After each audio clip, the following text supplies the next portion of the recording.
সকালবেলায় Abdul Muttalib কাবা শরীফের কাছে গিয়ে দেখেন বাবা 6 বছরের বাপ যে বিশ্ব নবী নয়, 8 বছরের নবী জনাবে মুহাম্মদ রাসূলুল্লাহ সাল্লাল্লাহু তাআলা আলাইহি ওয়াসাল্লাম নবী আমার ওই পাথরখানা হাত দিয়ে দাঁড়িয়ে আছেন। বলুন সুবহানাল্লাহ। মক্কার 4টে বড় বড় নেতা তাদের ঘুম ভেঙেছে। ওরা সবাই বলে তাড়াতাড়ি দৌড়ে চল, না হলে আমরা পাবো না। সবাই গিয়ে বাপজি দেখছেন রাসূলুল্লাহ পাথরে হাত দিয়ে দাঁড়িয়ে। মক্কার লোকেরা নেতারা 4 জোড়া নেতায় চুপচাপ দাঁড়িয়ে। নবী বললেন ভাই বলুন কে এই পাথরটা সরাবে? ওরা বলল কথা অনুযায়ী তুমি তো পাচ্ছ, তুমি হকদার, যে আগে আসবে সেই পাবে বলেছিলেন। আমার বিশ্ব নবী বললেন তাহলে আপনারা ওখানে বসুন। 4 জনা বসে পড়লেন। নবীজির দাদা আব্দুল মুত্তালিব তিনি আশ্চর্য হয়ে গেলেন যে 8 বছরের ছেলে নাতি আমার, আমিও জানতে পারি না কখন উঠে এসেছে এখানে। আমার রাসূলুল্লাহ বললেন দাদা ওই চাদরটা নিয়ে এসে, চাদর একটা নিয়ে এসে চাদর উপরে তারা বিশ্ব নবী আর বিশ্ব নবীর দাদা দুজনাই পাথরটাকে তুলে নিয়ে গিয়ে ওখানে বসালেন। চাদরের উপর বসানোর পরে রহমতের নবী 4 নেতাকে ডেকে বললেন চাচা এবার আপনারা আসুন। আপনারা এসে 4 জনায় 4 দিকে আর চাদর ধরুন, ধরে 4 দিকের চাদরের কোনা ধরে আপনারা ওই জায়গায় যেখানে ছিল সেখানে রাখেন। এরা 4 জনায় বাপজি নিয়ে এসে বাপজি রেখে দেওয়ার পরে রাসূলুল্লাহকে কাঁধে তুলে নিলেন। যেই ঝামেলাটা 18 দিন ধরে বাপজি মীমাংসা করতে পারে নাই, সবাই মারবো ধরবে এরকম বাপজি হইছে হচ্ছিল, আমার বিশ্ব নবী এসে একদিনই বাপজি মীমাংসা করে দিলেন। 4 জনে আনন্দ পেলে লোকেরা সবাই বলাবলি করতে লাগলো এই ছেলেটা নিশ্চয় কোনো দামি বাচ্চা হবে। তখনও নবী তা মানুষ জানে না। এবার লোকেরা বলাবলি করতে লাগলো ভাই আব্দুল মুত্তালিবের ছেলে জন্ম নিয়েছে কবে গো?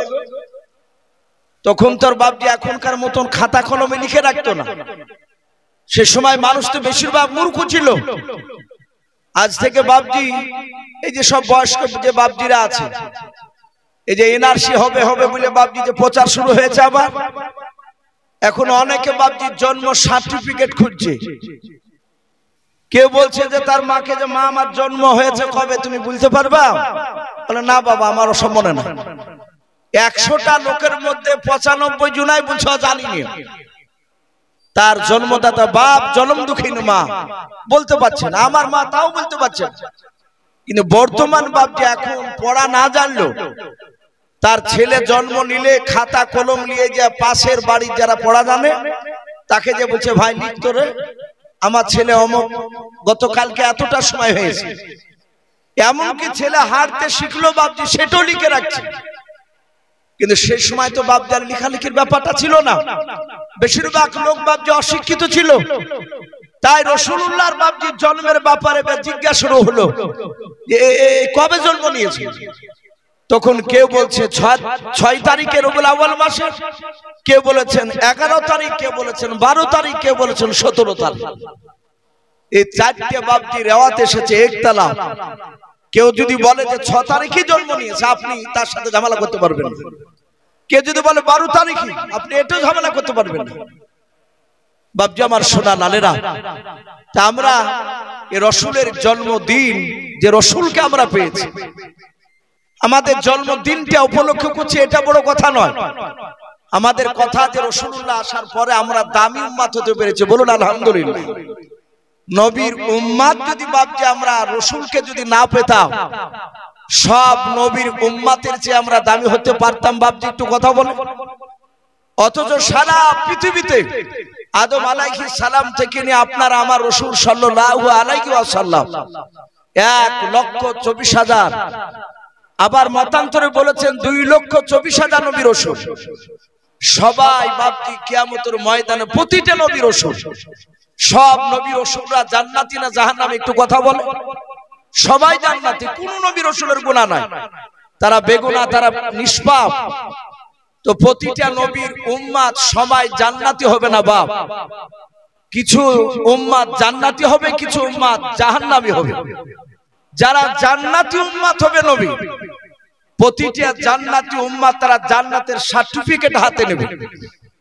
আদম আলাইহিস সালামের কিছু উম্মাত জান্নাতি হবে, কিছু জাহান্নামী হবে। জান্নাতীরা তারা আদম নবীর পেছনে তারা সার্টিফিকেট নিয়ে দাঁড়িয়ে থাকবে জান্নাতে। ওইভাবে নূহ নবী, মুসা নবী, ঈসা রুহুল্লাহ আলাইহিস সালাম, প্রতিটা নবী বাপজি তার উম্মাতরা কিছু যারা জান্নাতি হবে তারা সার্টিফিকেট নিয়ে পেছনে আপন আপন নবীর পেছনে তারা দাঁড়িয়ে থাকবে। ইজতেমা হয়, কিছু কয়েক বছর আগে ডোমকুলে ইজতেমা হলো। আমরা ইজতেমা থেকে দেখেছি ইজতেমার প্যান্ডেলের ভিতর মানুষ সবাই বসা, কিন্তু খুঁটিয়াতে উপরে বাপজি ব্যানার দেওয়া আছে, এটা জঙ্গিপুর, এটা সাইথিয়া, লেখা আছে কান্দি, মানে কান্দির মানুষ ওখানে বসে আছে। মানুষ এদিক ওদিক গেলে যেন ব্যানার দেখে যেন চিনতে পারে। তো প্রতিটা নবীর উম্মাত তারা যারা জান্নাতি তারা সব নবীর নাম আর সার্টিফিকেটে দাঁড়িয়ে থাকবে। প্রতিটা নবীর উম্মাত বলবেন ওগো নবী চলুন জান্নাতে। সবাই তারা বাপজি পেছন দিকে ঘুরে তাকাবেন। উম্মাতেরা বলবেন নবী গো আপনারা এই দিকে কেন তাকানো বলেন? প্রতিটা নবী ডাক দিয়ে বলবেন শোনো, আমরা এবং তোমাদেরকে নিয়ে জান্নাতে যেতে পারবো না ততক্ষণ পর্যন্ত। বলে কতক্ষণ পর্যন্ত? বলে ওই দেখো আখিরি জামানার পয়গম্বর জনাবে মুহাম্মদ রাসূলুল্লাহ সাল্লাল্লাহু তাআলা আলাইহি ওয়াসাল্লাম তার উম্মতদেরকে যতক্ষণ পর্যন্ত জান্নাতে না নিয়ে যাবে তার আগে কোন নবীর উম্মত তারা জান্নাত যেতে পারবে না। বলুন সুবহানাল্লাহ। শুধু আপনার আমার নবীকে পাওয়ার কারণে এই রাসূল বাপজি অত্যন্ত দামি। এই দামি এমনি হয় নাই, রাসূলের বাপজি চরিত্র। এই যে আজকে আলোচনা নবীজির বাপজি চরিত্র নিয়ে আলোচনা, এটা হচ্ছে মেন কথা। রাসূল কিভাবে চলেছে, নবী কি শিক্ষা দিয়েছেন উম্মত উম্মতিদেরকে। আমার বিশ্ব রাসূল বাপজি এমনি এমনি দাবি হয় নাই। প্রতিটা নবী বেশিরভাগ তার কওমের উপর রাগ করে থাকতে না পেরে অনেক নবী রাসূল তার কওমের জন্য বদদোয়া করেছে। তাদের অত্যাচার সহ্য না করতে পেরে বলেছেন আল্লাহ তুমি ধ্বংস করে দাও। কিন্তু আপনার আমার নবী রহমতের নবী সাল্লাল্লাহু আলাইহি ওয়াসাল্লাম তিনি বদদোয়া করেন না। আমার রাসূলকে মেরেছে কাফেরেরা, আমার বিশ্ব নবী হাতখানা ধরে বলছেন চাচা আপনার হাতে মনে হয় ব্যথা হয়েছে। ইহুদি অবাক যে আমি ওকে মারলাম, ও আমাকে গালিগালাজ কিছু না দিয়ে রাসূলের চোখ দিয়ে পানি ঝরছে, হাতখানা ধরে ইহুদির হাতে চুমা দিয়ে বলছে চাচা বুঝি আপনার হাতে ব্যথা হলো আমাকে মারতে গিয়ে? ইহুদি সাদা হাতে রাসূলের পা ধরে ক্ষমা চেয়ে কলমা পড়েছেন। বলুন আলহামদুলিল্লাহ। রাসূলের এত সুন্দর ব্যবহার, নবী শুধু মুখে বলেছে তা নয়, নবী যেটা বাপজি করেছেন সেটাই বলেছেন, সেটা বাস্তবে পরিণত করে দেখে দিয়েছে। আপনারা সকলেই জানেন রহমতের নবীর চরিত্র ব্যাপারে আল্লাহ কোরআনে বলেছেন ইন্নাকা লা আলা খুলুকিন আযীম। আল্লাহ রাসূলের চরিত্র আল্লাহ নিজে বলছেন আমি অতি উত্তম করে চরিত্র অধিক করে আমার রাসূলকে আমি দুনিয়াতে পাঠিয়েছি। নবীর উপর দিয়ে মহান চরিত্র মানুষ আর দ্বিতীয় কেউ নেই। এই আমার রহমতের রাসূল সাল্লাল্লাহু তাআলা আলাইহি ওয়াসাল্লাম তিনার এত সুন্দর ব্যবহার ছিল। এই দরদি নবী ইন্তেকাল করার 3 দিন আগেকার কথা বলি, নবী ইন্তেকাল করবেন তার 3 দিন আগে হাদিসের কিতাবে পাওয়া যায় নবী ইন্তেকাল করার আগে নবীর মাথার যন্ত্রণায় ব্যথায় 1 দিন নয় 2 দিন নয়, নবী আমার 13 দিন বিছানাগত হয়েছিলেন, বিছানায় পড়েছিলেন।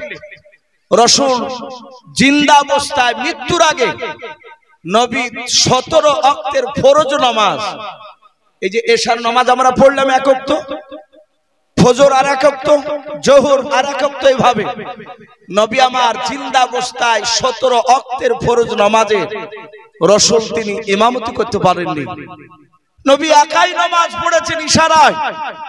নবীজির মসজিদে গিয়ে সাহাবাদের সামনে ইমামতি করতে পারেন।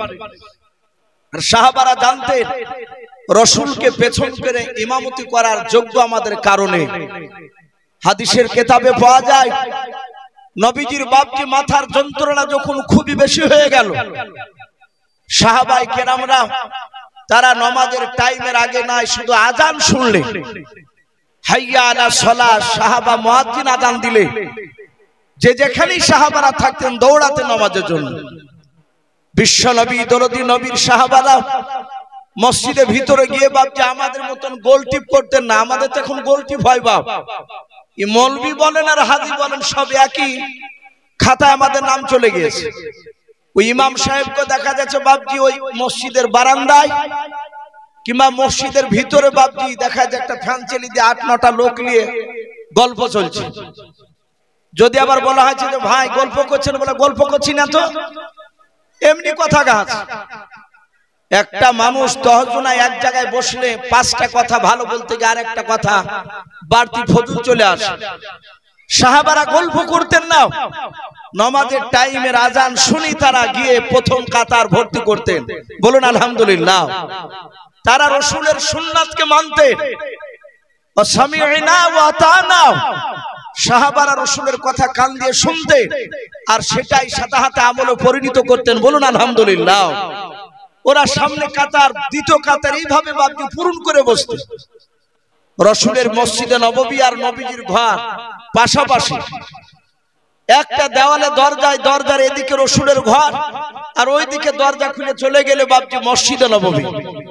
আমার বিশ্ব নবী রহমতের নবী সাহাবায়ে কেরামরা জামাতে দাঁড়াতেন আর রাসূলের টাইম হলে ঠিক দরজা খুলে নামাজ পড়তে চলে যেতেন হুজরাখানা থেকে।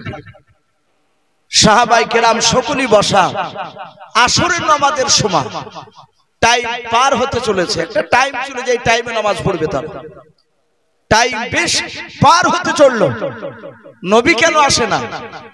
সব সাহাবারা নবীজির দরজার কাছে গিয়ে সালাম দিলেন, আসসালামু আলাইকা ইয়া রাসূলুল্লাহ। নবীজির দরজায় গিয়ে চিৎকার করে ইয়া নবী রাসূলুল্লাহ, ওগো আল্লাহ রাসূল, ওগো নবী, এই বলে ডাকলে বেয়াদবি হতো। তা নবী দরজার গুড়িতে গিয়ে তারা সালাম দিয়েছেন, আসসালামু আলাইকা ইয়া রাসূলুল্লাহ। নবীজি সালামের উত্তরটা দিলেন। রহমতের নবী, দরদ নবী জনাবে মুহাম্মদ রাসূলুল্লাহ সাল্লাল্লাহু তাআলা আলাইহি ওয়াসাল্লাম বিশ্ব নবী বললেন, আয়েশা দরজাটা একটু খুলে দাও। আয়েশা রাদিয়াল্লাহু তাআলা আনহা দরজা খানা বাপজি খুলে দিলেন। নবী বলেন, আয়েশা একটু তুমি আড়ালে চলে যাও। আড়ালে চলে গেলেন। নবী আমার একা শুয়ে আছেন, সাহাবারা বাপজি নবীর কাছে আসলেন। আল্লাহর নবীজিকে ডাক দিয়ে বলেন, ইয়া রাসূলুল্লাহ ইয়া হাবিবাল্লাহ, নামাজের টাইম পার হতে চলো, নবী আপনি কেন ইমামতি করতে যান নাই? নবীজির পাশে ডান পাশে বাপজি মুরব্বী সাহাবা আবু বকর তিনি বাপজি বসে আছেন। ফেল পাল করে নবীজির বাপজি চেহারার দিকে চেয়ে আবু বকর নবীর হাতখানা বাপজি ধরে নাড়তেছেন। আল্লাহর দরদি নবীর চোখের খোলা দিয়ে বাপজি ঝরঝর করে পানি ঝরেন। আমার আবু বকর নবীজির কান্না দেখে বাপজি আবু বকর আর থাকতে পারেন না। আবু বকর তিনি কান্না শুরু করে দিলেন। নবী বলেন, আবু বকর তুমি কান্না করেছো কেন? বলো রে আবু বকর। আবু বকর ডাক দিয়ে বলেন, নবীজি মনে হয় আপনি কোন ব্যথায় ব্যথিত হয়ে আছেন। নবী গো, আপনার চোখের পানি আমি আবু বকর সহ্য করতে পারি না। আল্লাহর নবী নিজ হাতে আবু বকরের বাপজি চোখের পানিটা বাপজি মুছাছেন আর বলেন, ওরে আবু বকর আমি আসরের নামাজ আজকে আমি ইমামতি করতে পারবো না। আবু বকর যাও, সাহাবারা তোমরা আসরের নামাজটা তোমরা পড়ে নাও। হযরতে উমর ফারুক রাদিয়াল্লাহু তাআলা আনহু বাবা নবীজির বাম পাশে ছিলেন। আস্তে করে বাপজি আওয়াজ দিয়ে বলেন, নবী গো আপনি যাবেন না? বলে না। নবীজির সাহাবা উমর ডাক দিয়ে বলে, নবী তাহলে আপনি একটু বলে দেন আসরের নামাজের ইমামতি কে করবেন একটু বলুন। আল্লাহর দরদি নবী আমার আস্তে করে বলেন, ওগো সাহাবা উমর শুনে নাও, আজকে মসজিদের আসরের ফরজ নামাজের ইমামতি করবেন আবু বকর। হযরতে আবু বকর বাপজা আর কান্নার বাপজা আপনার আওয়াজ বানিয়ে দিলেন। হযরতে আলী মুর্তজা রাদিয়াল্লাহু তাআলা আনহু নবীজির হাত দুখানা ধরে ডাক দিয়ে বলছেন, নবী গো আপনি আবু বকরের নামটা করেন না, আবু বকরের দিলটা নরম, এত নরম স্বভাব। আবু বকর হয়তো ইমামতি করতে গিয়ে আবু বকর হয়তো বেহুশ হয়ে পড়ে যাবে। নবী গো আপনার কান্না দেখে দেখুন সব সাহাবার আগে আবু বকর কান্না করতেছে। ওগো আল্লাহর নবী যে আপনি ওমরকে অনুমতি দেন, ওমর ইমামতি করবে, ওমরের দিলটা শক্ত। আল্লাহর নবী বলল, রে আলী তুমি আমার কলিজার টুকরা বিটি মা ফাতেমা জোহরা রাদিয়াল্লাহু তাআলা আনহার সাথে আমি তোমার বিয়ে দিয়েছি। ওরে আলী তুমি আমার জামাই। আলী শুনেন আমি পয়গম্বর, আমি জবান দিয়ে বের করেছি আমার আবু বকর আসরের নামাজের ইমামতি করবে। আবু বকর কাঁদেন আর বলেন, ওগো ওমর আমি আর জিন্দা অবস্থায় রাসূলুল্লাহকে আর মনে হয় ইমাম হিসাবে পাবো না। এটা আবু বকর অনুভব করে নিয়েছে। নবী বলেন, আবু বকর যাও ইমামতি করো। আবু বকর তিনি নামাজে গিয়ে দাঁড়ালেন। বিশ্ব নবী বলেন, আয়েশা রে দরজাটা খুলে দাও, কে নামাজ পড়ায় একটু আমি দেখি। আয়েশা দরজা খুলে বলছেন, ওগো রাসূল আমার আব্বা জান ইমামতি করছে, আপনার বন্ধু আবু বকর আমার আব্বা জান দাঁড়িয়েছেন ইমামতিতে। আমার বিশ্ব নবী বললেন, ভালো করেছে।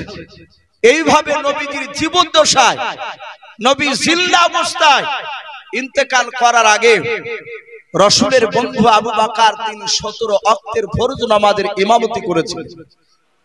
আমার বিশ্ব রাসূল একেবারে মৃত্যুর 3 দিন আগে হাজার হাজার বাপজি সাহাবায়ে কেরাম সব নবীর অসুস্থ শুনে সবাই নবীজিকে দেখতে গিয়েছেন। সাহাবা নবীজিকে গোল করে ঘেরাও করে নিয়ে বাপজি সব সাহাবারা বসাও।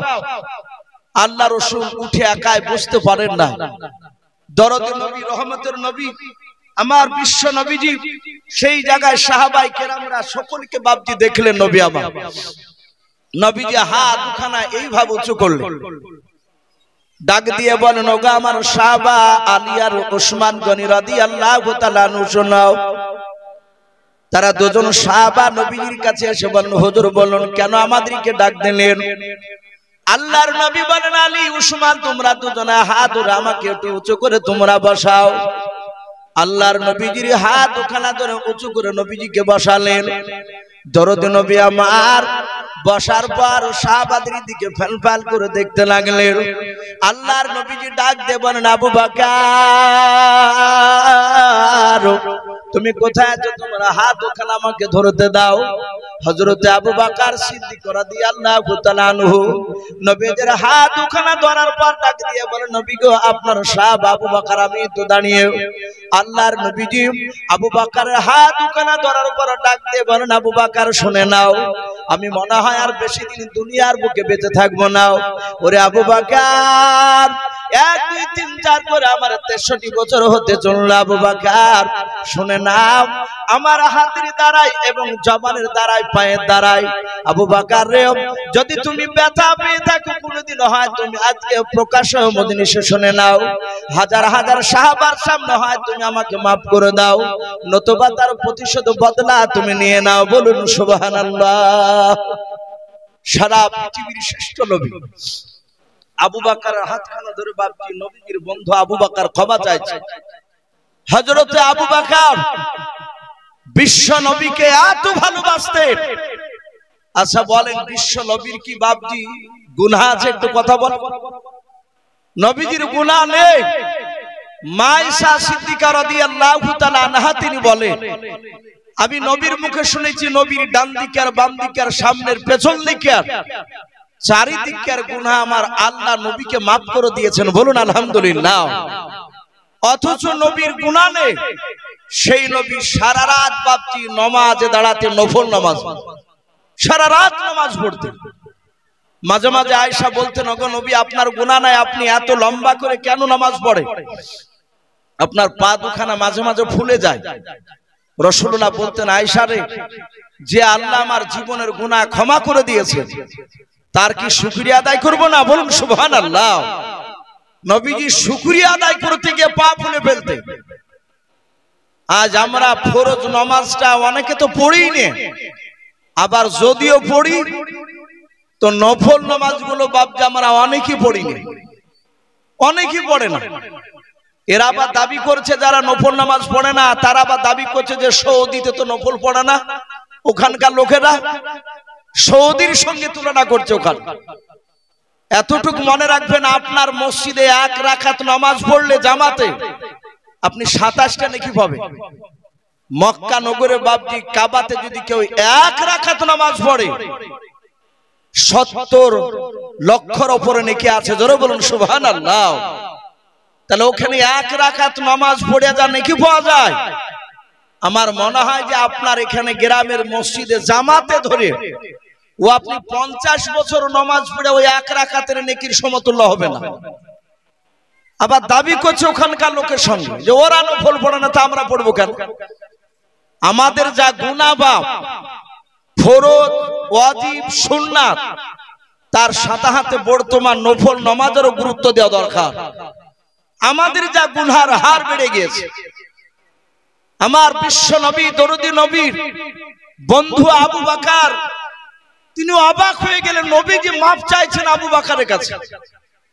আবু বকর বলছেন, ওগো রাসূল আপনি আমাদের কাছে অন্যায় করেননি, নবী গো আপনার কাছে আমরা অন্যায় করেছি। নবী আপনার অনেক সময় অনেক কথাগুলো আমরা শুনিনি।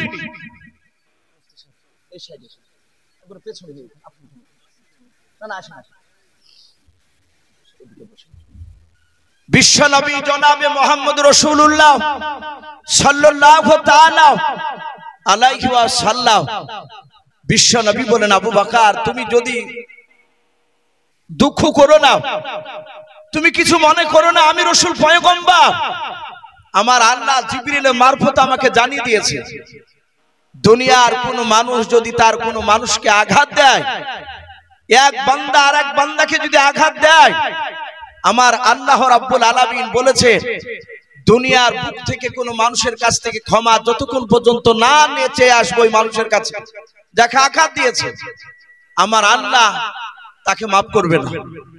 কিন্তু আল্লাহর হক আল্লাহ বলছেন যে আমার হক যদি কেউ আদায় করে না আসতে পারে, একটা মানুষ নামাজ আমরা জন্ম নেওয়ার পর বালেগ হওয়ার পর থেকে তার নামাজ পড়া বাপজি ফরজ তাকে পড়তে হবে, কিন্তু সেই লোকটা তার নামাজ হক আল্লাহর কাছে তাকে নামাজ পড়তে হবে, এটা আল্লাহর বান্দার উপর হক রয়েছে।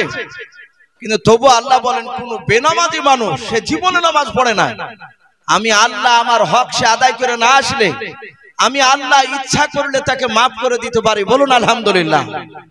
আচ্ছা আল্লাহ যদি কোনো বেনামাজিকে মাফ করে দেয় আমাদের কিছু করার আছে ভাই একটু বলে? গোটা কিয়ামতবাসী আল্লাহর বিরুদ্ধে স্লোগান দিয়ে কোনো লাভ নেই।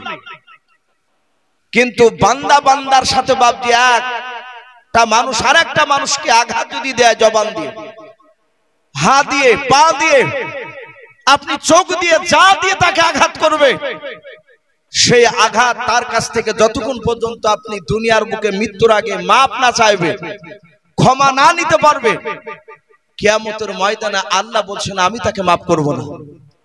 আমার বিশ্ব নবী কাঁদেন আর বলেন, আবু বকর রে তুমি আমাকে ক্ষমা করে দাও, নতুবা তুমি তার প্রতিশোধ বদলা তুমি নিয়ে নাও। আবু বকর বিশ্ব নবীর হাত দুখানা ধরে বলছেন, হুজুর আপনি আমার কাছে অন্যায় করেননি, আমি আপনার কাছে অন্যায় করেছি। আমার বিশ্ব নবী আবু বকরকে বাপজি ছেড়ে দিলেন। ছেড়ে দেওয়ার পরে আমার বিশ্ব নবী বলেন, আবু বকর তুমি বসো। পাশে ছিলেন ওমর।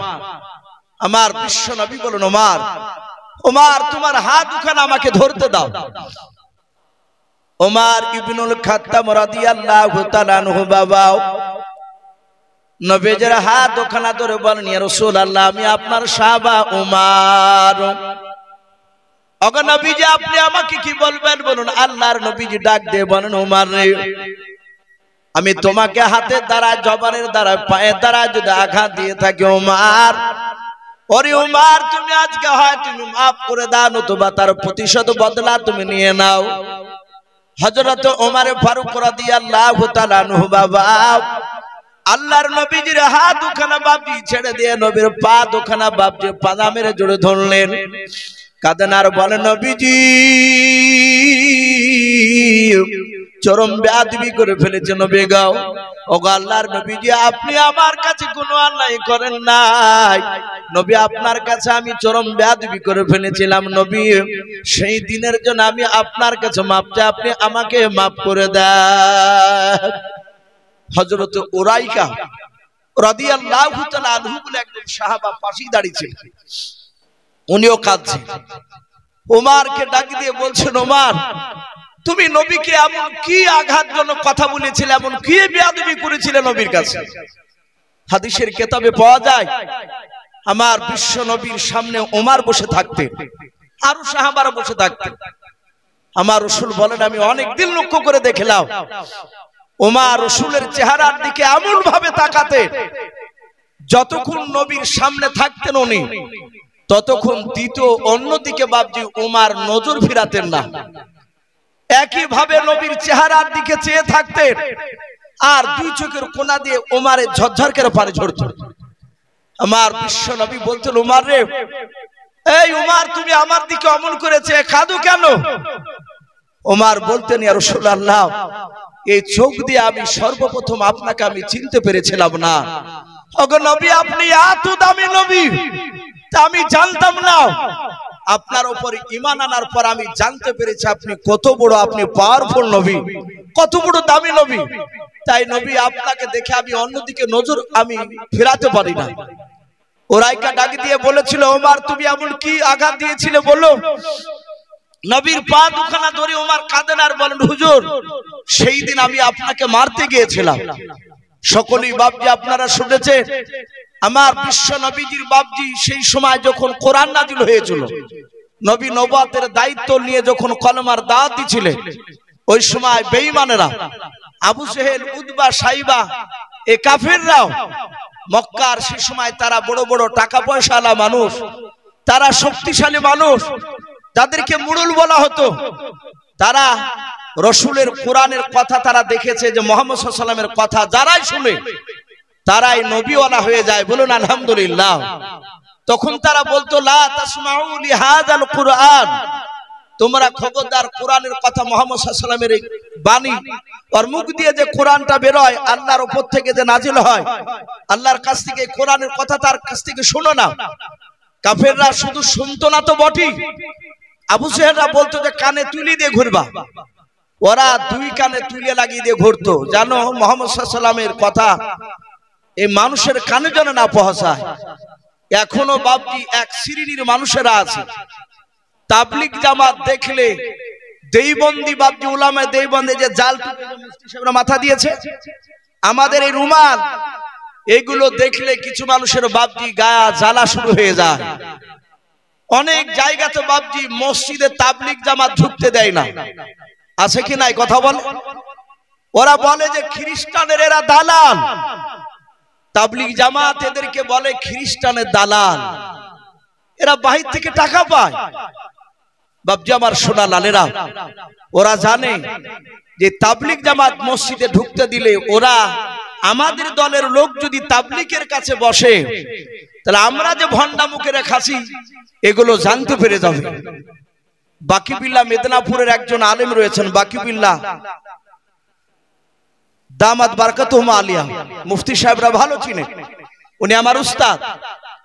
সুরুলিয়া মাদ্রাসা সেই সময় তিনি পড়াতেন, ওনার কাছে সারা আকাইদ পড়েছে। উনি এই আখিরিগঞ্জ এলাকায় একটা জালসায় গিয়েছিলেন, ওনাকে প্রশ্ন করেছে, হুজুর তাবলিগ লোকেরা তারা তো টাকা পায় খ্রিস্টানে, তাই তারা বাড়িতে বউ ছেলে ছেড়ে তারা মাসের মাস বছর পর্যন্ত তাবলিগ করে বেড়ায়। উনি কাগজটা পড়ে নিয়ে এভাবে বললেন, আপনারা বলুন সবচেয়ে কার সন্তান বেটা ছেলে বেশি আছে এখানে হাত তুলে? অনেক লোক বাপজি তারা হাত তুলে বলল, আমার 8 ছেলে। কে বলছে 6টা ছেলে? তো বলে, আচ্ছা আপনার যদি 6টা ছেলে হয় সবাই কি চাকরি করে? বলে না। বলে, আপনার মন চায় না যে আপনার ছেলেরা চাকরি করুক? বলে, হ্যাঁ করুক। চাকরি মানে যে টাকা মাসিক পাবে, তার বর্ষা হলে মাপ নাই, তাই তো এই জন্য চাকরি গুরুত্বটা বেশি, ওর মার মহিম নাই। তো বলে, আপনার মন চায় না? বলে, হ্যাঁ। বলে, চাকরি নিতে গেলে একটা ডিগ্রি লাগে, কমসে কম না হলো ছোটখাটো চাকরি না হলে মাধ্যমিক লাগবে পাস। তা আপনার ছেলে কি সবাই মাধ্যমিক? বলে না। বলে, কে পাট ধয়, কে রাজমিস্ত্রি, কে হয়তো ফোর পড়েছে, কেউ পড়েনি। তাহলে শোনেন, তাবলিগে পাঠিয়ে দেন আপনার ছেলেকে। যদি 10,000 করে যদি খ্রিস্টানে যদি বেতন দেয়, তাহলে আপনার 6 ছেলে যদি যায় 6 10 60,000 পাবে। আর এমন তো ভারী কাজ না, এই মসজিদ থেকে ওই মসজিদে, ওই মসজিদ থেকে ওই মসজিদে, একটা থানা, একটা গিলাস, 2.5 কেজি চাল, আর একটা বালিশ আর একটা ক্যাথা, খুব জোর ওজন হলে নাই 10 কেজি হবে টোটাল মিলিয়ে। তাহলে 10 কেজি বহালে তো অসুবিধা নাই। তাহলে আপনার 10টা ছেলেকে আপনি পাঠিয়ে দেন, এই 6টা ছেলেকে। যদি তারা তাবলিগ ঘুরে এসে যদি তারা বলে যে হ্যাঁ টাকা পাওয়া যায়, বাকি বিলা সাহেব বললেন যে সেই সময় আপনি এসে যা বলবেন আমি তাই মেনে নেব। ওখানকার একটা মাস্টার মশাই তিনি চলে গিয়েছিলেন জামাতে, গিয়ে 10 দিনকার ছুটি নিয়ে গিয়ে বাবজি এক চিল্লা মারিয়ে আসছে। এসে বলছেন যারা প্রচার করে যে খ্রিস্টানে টাকা পায়, এরা সব বদমাইশ মিথ্যাবাদী। এরা টাকা পায় না, নিজের টাকা খরচ করে যায়। এতে যদি কেউ মসজিদে যদি কেউ খেতে দেয় তাই খায়। ওখানে বাবজি অনেক তাবলিগওয়ালা হয়েছে, এটা রসুলের জামানায় ছিল। আবু জেহেলরা বেঈমানেরা বলতো যে নবীর কাছে যেও না, নবীর কথা শুনো না। নবীকে দেখলি বাবজি তারা দূর দিয়ে এভাবে কানে আঙুল দিয়ে যাদের তুলা থাকতো না, তারা কানে আঙুল দিয়ে পালিয়ে যেত। আমরা দেখেছি অনেক জালসা, যাহাতে বাবজি উলামায়ে দেওবন্দির বক্তা যাহাতে উঠছে আর অমনি জুতিয়াটাকে নিয়ে ঘুরিয়ে চলে যায়। যে চাচা যাচ্ছেন কেন? বলে আর শুনবো না। পাশ থেকে বলছে হুজুর আপনি দেওবন্দি ওর লিখে শুনবে না। ওদেরকে শিখে দিয়েছে যে ওদের ওয়াজ শোনাও চলবে না। বাবজি আমার শোনা লালেরাও, আমার বিশ্ব নবীজির কথাগুলো ওমর বাবজি কান দিয়ে শুনেছিলেন না। ওমর রসুলের বাবজি দূর থেকে বাবজি নয়, সে কিন্তু লোকের কাছে বাবজি শুনতো। সবাই মুহাম্মদ সাল্লাল্লাহু আলাইহি ওয়াসাল্লামের বিরোধিতা করে, কিন্তু সেই ওমর ডাক দিয়ে আবু জেহেলকে বলেছিল, আবু জেহেল মুহাম্মদ সাল্লাল্লাহু আলাইহি ওয়াসাল্লাম তো কাউকে আঘাত দিয়ে কথা বলে না, তাই এরকম অনেক লোক বলে, আমি তাদের মুখ থেকে শুনেছি, বলুন আলহামদুলিল্লাহ। ওমর এই কথাটা আবু জেহেলকে প্রশ্ন করেছিল। আবু জেহেল দেখলে তো বেটা তো অদিকে হয়ে যাবে, তো বেঈমান আবু জেহেল অনেক কৌশল করে বাবজি ওমরকে হাতে রেখেছিল। সে এক নাই দুই নাই, প্রায় 12,000 বেঈমান মুশরিক কাফেরের বাচ্চারা মিটিং ডেকেছে আল্লাহ নবীর বিরুদ্ধে। সেই সভার প্রধান বক্তা ছিল বেঈমান আবু জেহেল। ওই জায়গায় দাঁড়িয়ে বাবজি আবু জেহেল বলল, কেউ আছো আব্দুল্লাহর সন্তান মুহাম্মদ সাল্লাল্লাহু আলাইহি ওয়াসাল্লামের মাথা কাটতে পারবা, নবীকে মারতে পারবা? কেউ আছো? 12,000 লোক সবাই বাবজি তাকাতাকি করছে, কেউ হাত তুলে সাহস পায় না।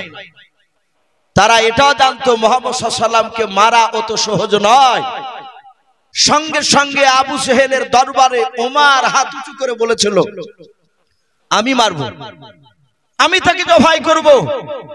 12,000 লোক সব কাফের এইভাবে হাত তালি মেরে তাকে বাহবা দিল, আনন্দ দিল। আবু জেহেল বলল, তুমি যদি মুহাম্মদ সাল্লাল্লাহু আলাইহি ওয়াসাল্লামকে মারতে পারো, তার মাথা কেটে নিয়ে আসতে পারো, তোমাকে বড় বড় 3টে উপহার দিব। ওমর তাতে রাজি হয়ে গেল।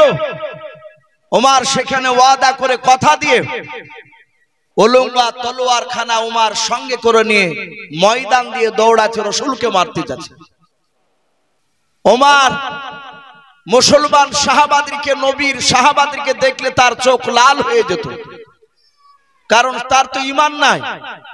কিন্তু নবীজি ওমরের শক্তির ব্যাপারে বলেছে, আল্লাহ ওমরকে এত শক্তি দিয়েছিলেন, ওমরের 2 হাতে 50টা যুবকের শক্তি একাই আল্লাহ ওমরকে দিয়েছিলেন, বলুন সুবহানাল্লাহ। নবীর আরেকটা চাচা আমির হামজার হাতে দিয়েছেন।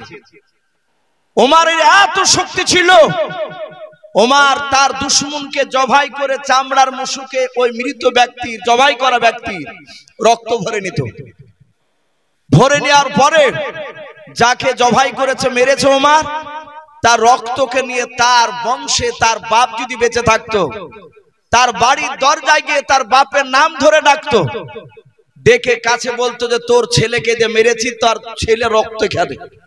মুখে করে নিয়ে ওমর তার গায়ে ছিটা মারতো রক্ত। ভাবতে পারেন কত বড় বাপজি শক্তিশালী ছিল ওমর। সেই সময় কুখ্যাত বাপজি আপনার বাহাদুর মস্তান ওমর রাসূল সাল্লাল্লাহু আলাইহি সাল্লামকে মারার জন্য দৌড়াচ্ছে। মরুভূমির ময়দান দিয়ে বাপজি যাচ্ছিল, আর ওখানে একজন রাসূলের সাহাবা, কিতাবে তার নাম লিখেছে বাপজি হযরত নাঈম রাদিয়াল্লাহু তাআলা। উনি বলছেন, এই উমর ভাই, এই কি ব্যাপার, এভাবে দৌড়ে যাচ্ছ কোথায়? ওমর থমকে দাঁড়িয়ে বলল, বড্ড বাড়া বেড়েছে আব্দুল্লাহর সন্তান মুহাম্মদ সাল্লাল্লাহু আলাইহি ওয়াসাল্লাম, ও তো দুরূদ পড়ছে না, ওই আব্দুল্লাহর ছেলের মাথা কাটতে যাচ্ছি।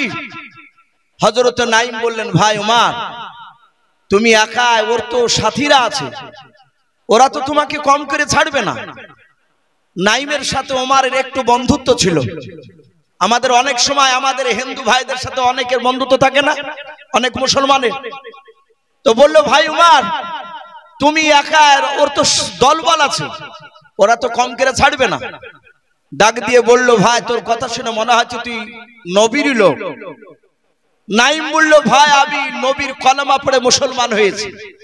এই ওমর, তুমি আমাকে মারার আগে, নবীকে মারার আগে তোমার বাড়িটা ভালো করে খোঁজ নিয়ে এসো। ওমর চিৎকার করে বলল, বাড়ি মানে? বলে, তোমার আপন কলিজার টুকরা বোন ফাতেমা নাই? বলে, আছে তো। বলে, ফাতেমার বিয়ে দিয়েছো সাঈদের সঙ্গে না? বলে, হ্যাঁ। বলে, তোমার সেই ফাতেমার স্বামী সাঈদ তোমার দুলাভাই হয়েছে, আর তোমার বোন ফাতেমা, ওরা দুজনায় স্বামী স্ত্রীতে যেই নবীকে মারতে যাচ্ছ সেই নবীর কলেমা পড়ে তারা মুসলমান হয়ে গিয়েছে। জোরে বলুন সুবহানাল্লাহ। ওমরের যা রাগ ছিল নবীর উপর, তার চেয়ে বাপজি 7 গুণ বেড়ে গিয়েছে রাগ। বলে, মিথ্যা বলছিস না তো? নাঈম বলছে, নবীর উপর কলেমা পড়ে যেদিন থেকে কলেমা পড়েছি সেদিন থেকে মিথ্যা কথা বলি নাই। বলুন সুবহানাল্লাহ। আর রাসূলের যারা উম্মত হবে, বন্ধ হবে, তারা মিথ্যা কথা বলেন না। বাপজি আমার সোনা লালেরা, আল্লাহর নবী জনাবে মুহাম্মদ রাসূলুল্লাহ সাল্লাল্লাহু তাআলা আলাইহি ওয়াসাল্লাম বিশ্ব নবীজির বাপজি যখনই কথাটা বাপজি বলেছে যে তার ভাই কলেমা পড়ে নিয়েছে, ডাক দিয়ে বলল, আমি এক্ষুনি বোনের বাড়িতে যাচ্ছি। বলে, যাও। ওমর দ্রুত বেগে বাপজি নিজের বোন ফাতেমার বাড়ির দিকে দৌড়ে চলে গেল। দরজাখানা বাপজি বন্ধ করা ছিল রে বাবা।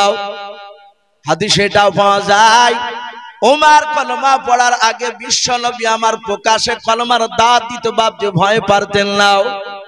নবীজি চুপি চুপি বাপজি কলেমার দাওয়াত দিয়ে বেড়াতেন। এতে অনেকে বাপজি কলেমা পড়তো, আবার যারা কলেমা পড়তে গিয়ে বাপজি আবু জেহেলের লোকেরা জানতে পারতো, তারা জোর করে নবীর সাহাবাকে নিয়ে গিয়ে তারা অত্যাচার করতো, মারতো। আল্লাহর নবীজির বাপজি নাই, ওমরের কলিজার টুকরা বোন ফাতেমা সাঈদ, তারা দুজনাই ওই ঘরের ভিতরে তারা বাড়িতে কোরআন বাপজি শিখছিল। হযরত খাব্বাব রাদিয়াল্লাহু তাআলা আনহু বলে একজন নবীজির সাহাবা, উনি বাপজি নবীর তরফ থেকে বাপজি সাঈদ আর সাঈদের স্ত্রী ফাতেমাকে, ওদের স্বামী স্ত্রী দুজনাকে বাপজি কলেমার বাপজি আপনার কথা পড়ানোর পর কোরআন বাপজি সেখানে শেখানোর জন্য গোপনে কোরআন বাপজি তেলাওয়াত করে শোনাচ্ছিলেন। হযরত ওমর দরজার গুড়িতে বাপজি কানটা একটু লাগিয়ে দেওয়ার পর মনে হলো কি যেন ভিতর থেকে বাপজি আওয়াজ বেরিয়ে আসে। হযরত ওমর সঙ্গে সঙ্গে বাবা দরজাখানা বাপজি আওয়াজ দিল, শিকলটা নড়ালো, ডাক দিয়ে বলে, ফাতেমা দরজাটা তাড়াতাড়ি তুমি খুলে দাও। হযরত ফাতেমা দরজার গুড়ি থেকে বাপজি ওমরের আওয়াজ শুনে বুঝতে পেরেছেন আমার ভাই ওমর মনে হয় জানতে পেরেছে আমরা কলেমা পড়েছি, তা আমাদেরকে মনে হয় মারার জন্য দৌড়ে এসেছে। হযরত সাঈদ খাব্বাব বাপজি দুজনায় পাশাপাশি বাপজি দাঁড়িয়েছিলেন।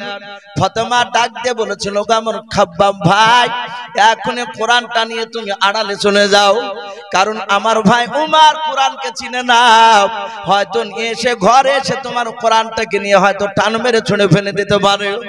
আল্লাহর নবীজির সাহাবা ওমর সেই সময় বাপজি আপনার কলেমা পড়ে নাই, নবীজিকে বাপজি চিনে নাই। ওমর কয়েকবার বাপজি ডাক দিল, দরজা যখন খুলতে দেরি হয়ে গেল, দরজা খুলতে দেরি হলো, ওমর বাপজি লাত মেরে দরজাটা বাপজি আপনার ভেঙে গিয়া দরজা ভেঙে ফেলে বাপজি ঘরের ভেতরে প্রবেশ করলো। ওমর প্রবেশ করার পর ওমারের দুলাভাই নিজের বাপ যে আপনার সাইদ যে আপনার নাম ছিল, তার কাছে গিয়ে বাপজি বাম হাত দিয়ে তার দাড়ি কানাকে বাপজি ওমার বাপজি ধরে ফেলল। অমনি কাছে গিয়ে দাড়ি কানা ধরে বলে, এই সাইদ ভাই, শুনলাম তুমি নাকি কলেমা পড়েছো। যারা ইমানদার হয়, আল্লাহওয়ালা হয়, তারা পৃথিবীর কাউকে দেখে ভয় পায় না, একমাত্র আল্লাহকে ছাড়া। আমাদের ভয় যদি হয় কাউকে দেখে জানতে হবে যে ঈমান দুর্বল হবে। সাইদ চিৎকার করে বলল, ভাই শুধু আমি একাই পড়েছি তা নয়, তোমার বোন ফাতেমাও কলেমা পড়ে নিয়েছে। ওমর আরো রেগে গেল, দাড়িখানা বাম হাত দিয়ে ধরে টান মেরে বাপজি ঝিক্কা মেরে ফেলে দিল। সাইদ আগুনেতে উঠানে পড়ে গেল।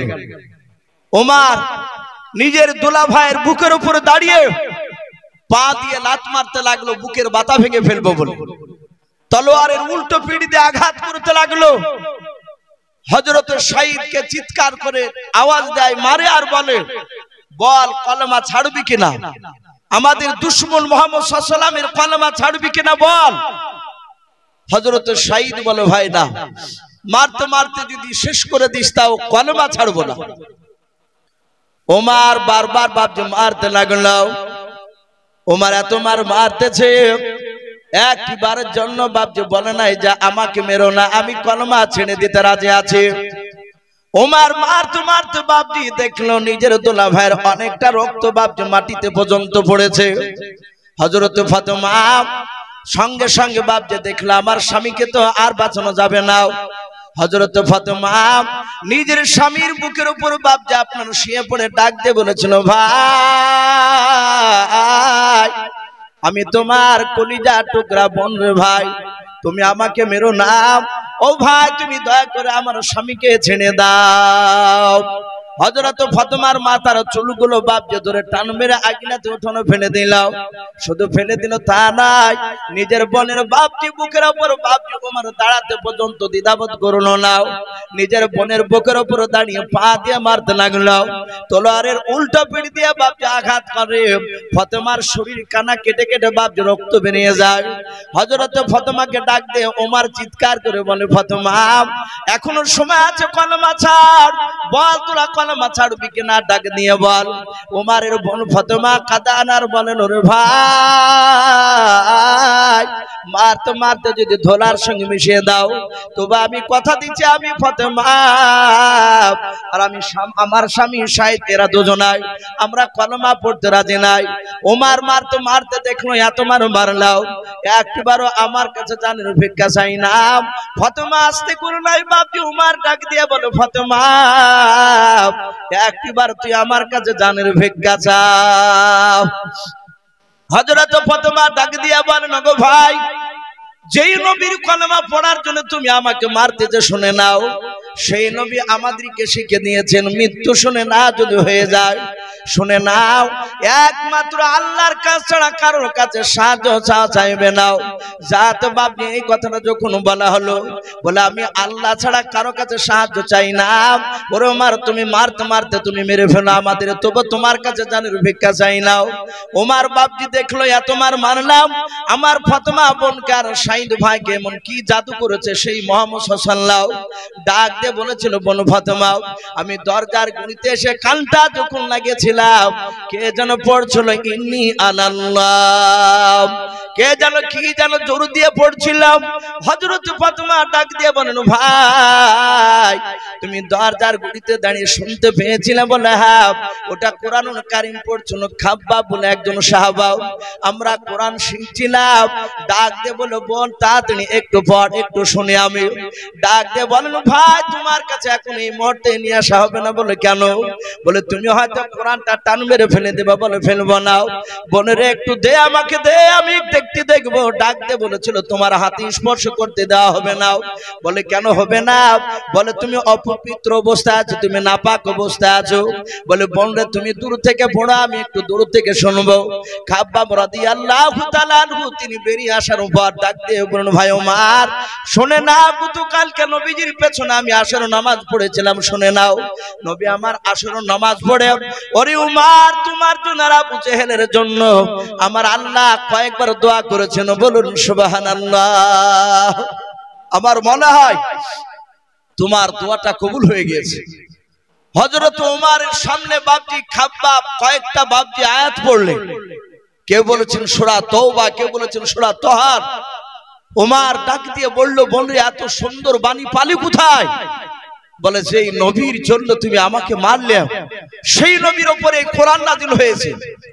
ওমর বলল, বোন এখনই তাড়াতাড়ি নিয়ে চল, আমাকে নিয়ে চল, সেই নবীর কাছে গিয়ে আমি কথাগুলো শুনবো, তার মুখ থেকে আমি কথাগুলো শুনতে চাই। তার মানে বাপজি ওমর বিশ্ব নবীর কথাগুলো কান দিয়ে ভালো করে তার আগে শুনেছিলেন না। আবু জেহেল তাদেরকে শুনতে দেয়নি। যখনই বাপজি বেরিয়েছে তখনই বলেছে মুহাম্মদ সাল্লাল্লাহু আলাইহি ওয়াসাল্লামের কাছে যাব না, ওর দলের লোকেদের সাথে মিশবা না। আল্লাহ রাসূলের কথা বাপজি কোরআনের কথা আল্লাহর যখনই ওমরের কানে গিয়ে ঢুকেছে, ওমর আর থাকতে পারে না। তার ভিতরকার অন্ধকার, তার দিলের ভিতরে বাপজি নূরের বাতি বাপজি আল্লাহ জ্বালিয়ে দিয়েছে। ওমর বাপজি দৌড়ে চলে গিয়েছিলেন। অনেক লম্বা ঘটনা আছে, ওদিকে আমি যাব না।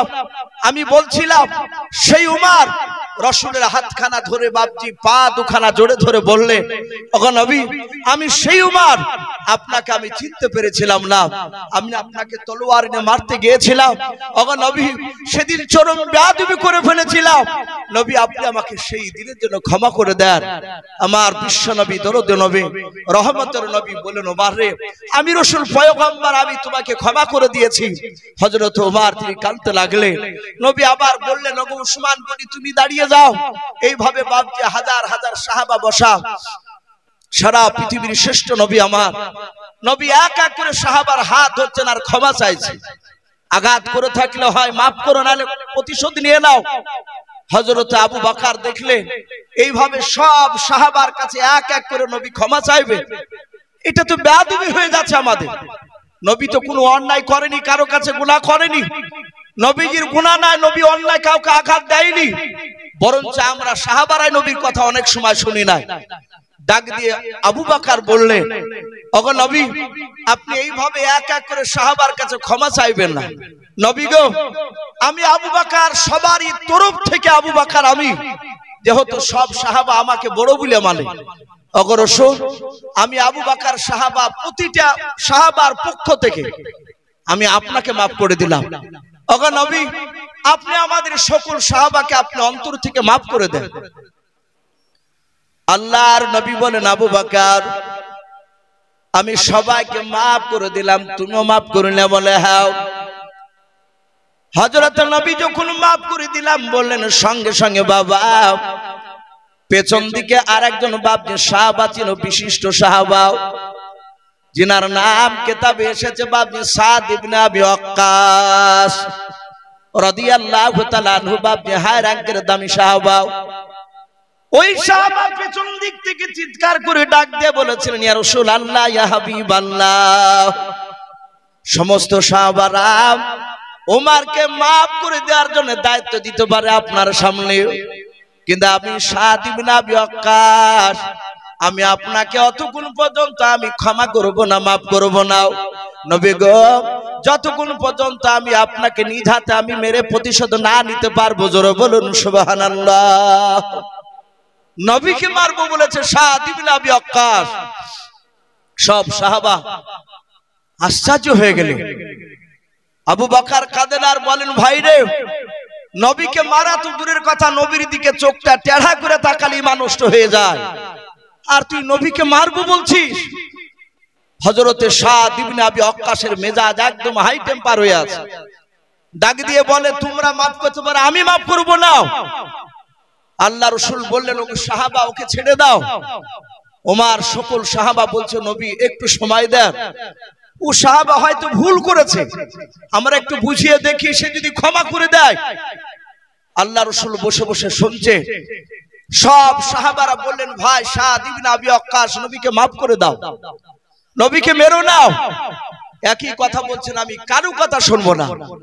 লাস্টে আবু বকর বললেন, ভাই সাদ ইবনে আবি ওয়াক্কাস, শুনে নাও, আমরা যতগুলো সাহাবা আছি সব সাহাবারা আমরা যা একটু ভালো কাজ করেছি, আল্লাহ যদি তার বিনিময় যদি নেকি দান করে, আমাদের সকল সাহাবারা আমাদের তরফ থেকে সব নেকিগুলো তোমাকে দান করে দিচ্ছি ভাই, তার বিনিময়ে রাসূলকে মাফ করে দাও।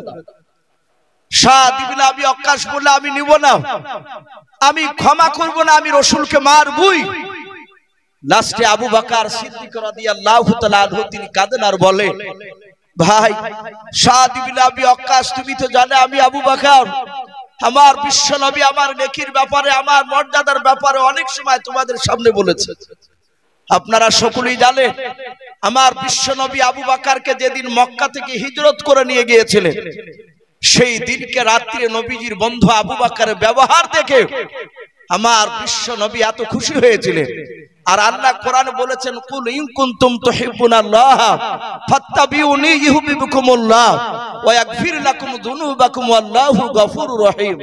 আমার আল্লাহ বলেছেন, হে রাসূল আপনি বলুন, আমার সান্নিধ্য লাভ করতে হলে, আমার জান্নাত নিতে হলে ফাত্তাবিউনি, হে রাসূল আপনার জন্য ইত্তেবা অনুসরণ করে যেন চলেন।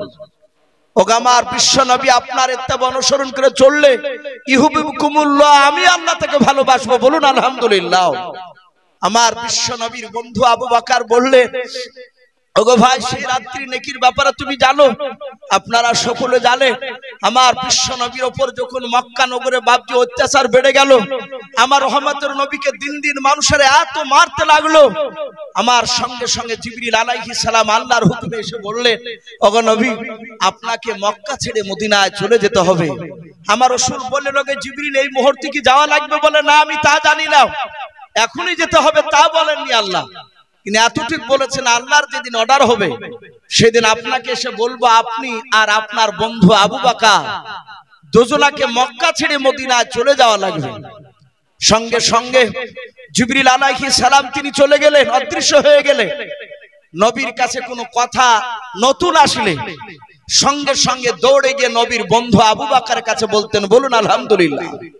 নবী আমার আবু বকরের বাড়িতে গিয়ে বলেন, আবু বকর এই কিছুক্ষণ আগে জিবরিল এসেছিলেন, আমাকে আর তোমাকে মক্কা ছেড়ে মদিনায় চলে যেতে হবে। হযরত আবু বকর বলছেন, লব্বাইক রাসূলুল্লাহ, আমি এখনই তৈরি আছি। বলুন আলহামদুলিল্লাহ।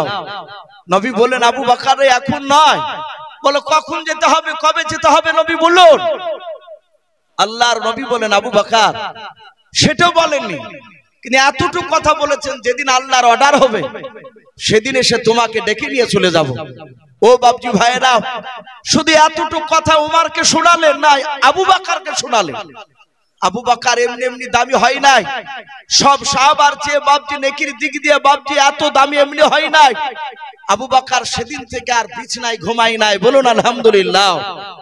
যেদিন বাপজি রাসূলুল্লাহ রাত্রিবেলা শুয়ে আছে, ৬০০০ বেঈমান মুশরিক কাফেরের বাচ্চারা নবীজি চারিদিকে বাড়ি ঘেরাও করে নিয়ে দাঁড়িয়ে আছে। নবী সেদিন বেরোলেই রাসূলকে জবাই করবে। জিবরিল আলাইহিস সালাম এসে বললেন, আসসালামু করো, আসসালামু আলাইকা ইয়া রাসূলুল্লাহ। নবী সালামের উত্তর দিয়ে বলে, জিবরিল ভাই এত রাত্রিতে কেন? বলে, নবী আপনাকে এখনই মক্কা ছেড়ে মদিনা যাওয়া লাগবে। আল্লাহর নবীজি ডাক দিয়ে বলেন, ওরে জিবরিল ভাই এখনই যাওয়া লাগবে? বলে হ্যাঁ। বলে, নবী আপনি দেখতে চান আপনার বাড়ির চারিদিকে কারা দাঁড়িয়ে আছে? আল্লাহ রাসূলের হাতখানা ধরে জিবরিল আলাইহিস সালাম আগুনাতে উঠোনে নিয়ে গিয়ে বাপজি দাঁড় করে দিলেন। বলে, নবী আপনি চারিদিকে তাকে দেখুন। নবীজি তাকে দেখলেন, ৬০০০ বেঈমান মুশরিক কাফেরের বাচ্চারাও নবীর চারিদিকে গণ করে বাপজি ঘেরাও করে নিয়ে দাঁড়িয়ে আছে। নবী বলেন, জিবরিল ভাই এখন আমি কেমন করে এখান থেকে বেরিয়ে যাব তুমি বলে দাও। বলে, নবী চিন্তা করবেন না, আপনাকে বেরিয়ে দেওয়ার ব্যবস্থা আল্লাহ করে দিবেন, আমাকে পাঠিয়েছে আপনাকে বের করে দেওয়ার জন্য। আল্লাহর নবীজির বাপজি আপনার জিবরিল আলাইহিস সালাম নবীর হাতখানা ধরলেন, সূরা ইয়াসিন থেকে বাপজি একটা আয়াত বাপজি তেলাওয়াত করে বাবা ফু দিয়ে ছেড়ে দিলেন ধুলোগুলো। সব ধুলোগুলো কাফেরের চোখে বাপজি আপনার পড়ে গেল। তারা তলোয়ার রেখে দিয়ে চোখ মচলাতে বাপজি শুরু করলো। আল্লাহর নবীজির বিছানায় নবীজির জামাই আলী রাদিয়াল্লাহু তাআলা আনহুকে বিছানায় শুয়ে দিয়ে বাবা আবু জেহেল আর সাইবা, কে বলেছেন আবু জেহেল আর উতবা, এরা দুজনা পাশাপাশি ছিল। ওদের পা দিয়ে আল্লাহর নবীজিকে বাপজি বের করে দিলেন। আল্লাহর নবীজি যাওয়ার পর আস্তে করে বাপজি আবু বকরের বাড়ির দরজায় গিয়ে ডাক দিয়ে বলেছেন, আবু বকর। কেউ বলেছেন শুধু আবু শব্দটা বের করেছিলেন। সঙ্গে সঙ্গে বাপজি লব্বাইক রাসূলুল্লাহ বলে আবু বকর বাপ যে ঝাঁপ দিয়ে দিলেন। নবী আমার দেখলেন আবু বকর মাথায় একটা পোটলা আছে। আল্লাহর নবীজি আশ্চর্য হয়ে বলেন, আবু বকর, ওরে আবু বকর, তোমার মাথার পোটলা কেন, তুমি একটু বলাও। বলে নবী গো, মক্কা ছেড়ে মদিনা যেতে গেলে কিছু খাবারের প্রয়োজন হতে পারে। নবী গো, খাবার দোকান আনতে গেলে লোকেরা দেখে নেবে, বেঈমান আবু জেহেলের কাফেরের লোকেরা তারা ধরে নিয়ে গিয়ে আপনাকে মারবে, আমাকে মারবে। নবী গো, তাই খাবার কিছু আপনার পুটলাতে বেঁধে নিয়েছে। নবী গো, পুটলাটা একটু ভারী আছে, এই পুটলার ভিতরে একটা গাদলা পর্যন্ত রাখা আছে। আল্লাহর নবী বলেন, আবু বকর, ওই গাদলাটা কেন তুমি সঙ্গে নিয়েছো মাথার উপরে বলাও। বলে নবী গো, আপনি হাঁটাহাঁটি করে শরীর ক্লান্ত হয়ে যাবেন, ওগো নবী আপনি আরাম করতে যাবেন, ওই সময় গাদলাটা বিছিয়ে দেব নবী, গাদলার উপরে আপনি আরাম করবেন। নবী আমার তাকে থেকে আবু বকরের কথা শুনলেন, ডাক দিয়ে বলেন, আবু বকর, আজকে কি তোমাকে ডাকবে, এটাকে তুমি আগে থেকে জানতে বলাও। আবু বকর বলে, হুজুর না, আমি জানতাম না। বলে, আবু বকর, তাহলে তুমি কেন আজকে তুমি পুটটা মাথায় করে নিয়ে রেডি হয়ে দাঁড়িয়েছিলে বলাও। বলে, হুজুর শুধু আজকে নয়, ও নবীজি আপনি সেই দিন কে বলেছিলেন আবু বকর, তোমাকে আমাকে একদিন মক্কা ছেড়ে মদিনায় যাওয়া লাগবে। আমি সেদিন বলেছিলাম নবী কবে যেতে হবে, আপনি বলুন ডেটটা বলুন। বলেছিলেন আমি জানি না। ওগো নবী আপনি বলেছিলেন আল্লাহর যেদিন অর্ডার হবে সেই দিন এসে তোমাকে ডেকে নিয়ে চলে যাব আবু বকর। ওগো আল্লাহর নবী, যে আজ থেকে প্রায় কোন রাবি লিখেছেন বাপ যে 6 মাস আগে বাপ যে কথাটা বলেছিল, বলুন সুবহানাল্লাহ। আল্লাহর নবীর বন্ধু আবু বকর বলে, নবীজি ওই 6 মাস থেকে খোদার কসম করে বলে, নবী গো, এশার নামাজ আপনার পেছনে জামাতে পড়ে আসার পর এ পোটলা মাথায় করে নিয়ে ও নবীজি আমার বাড়ির দরজার গুড়িতে পিঠ লাগিয়ে দাঁড়িয়ে আমি কানটা দরজার বাইরে আমি একটু লাগিয়ে রাখতাম। ওগো নবীজি একটু ফলো করে থাকতাম। আল্লাহর নবীজি কখন এসে ডাক দিবে আমি দৌড়ে বেরিয়ে যাব।